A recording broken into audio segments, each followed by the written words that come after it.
No doubt, God alone has become all these objects, animate and inanimate, but in the relative world all beings act and suffer according to their past karma and innate tendencies. One who makes a habit of prayer will easily overcome all difficulties and remain calm and unruffled in the midst of the trials of life. We have to surrender ourselves completely to the Lord with faith and devotion in Him, serve others to the best of our capacity, and never be a source of sorrow to anybody. Give up this dry discussion, this hodgepodge of philosophy. Who has been able to know God by reasoning? Even sages like Sukha and Vyasa are at best like big ants trying to carry away a few grains of sugar from a large heap. Does it matter in the least to God whether you believe or not? Even the sage Sukha Deva was to him like a big ant at the most.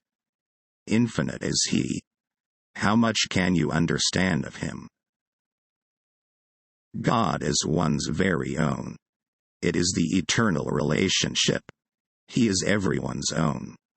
One realizes Him in proportion to the intensity of one's feeling for Him. The whole world is a dream. Even this, the waking state, is a dream. What you dreamt last night does not exist now. Context. In Hindus, when a person dies he is cremated in fire. Sarada Devi is referring to this as 3 pounds of ashes. The world is the Lord's. He created it for His own play. We are mere pawns in His game. Wherever He keeps us and in whatever way He does so, we have to abide by it contentedly. When God first created man, He endowed him with the spirit of goodness. As a result, men were born with wisdom. They took the name of God and were liberated from the bonds of life. God thought, "This will not do." In the end, He mingled in profuse quantities of the spirit of materialism and that of vanity. Now the game of life went on with a swing. Let me tell you one thing.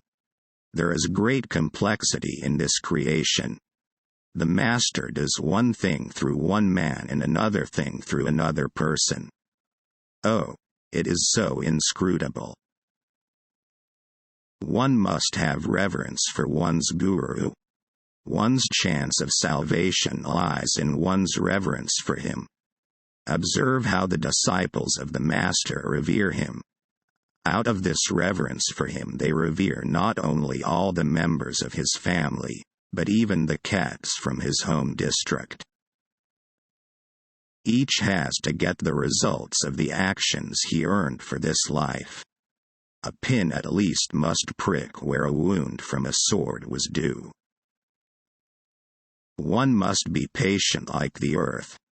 What iniquities are being perpetrated on her? Yet she quietly endures them all. Man, too, should be like that. There is no treasure equal to contentment and no virtue equal to fortitude. The body means the existence of desire, otherwise it would not have existed. It all ends when one no longer has any desires. It is best therefore to surrender all desires at the feet of God. He will do whatever is best for us. But one may pray for devotion and detachment. These cannot be classed as desires. Do you notice this human body? Today it is and tomorrow it is not. And the world is full of misery and pain. Why should one be eager to have another birth? The body is never free from its attendant troubles. Whether you jump into water or are pushed into it, your cloth will get drenched. Is it not so? Meditate every day, as your mind is yet immature. Constant meditation will make the mind one-pointed. If you do not pray to God, what is that to Him? It is only your misfortune.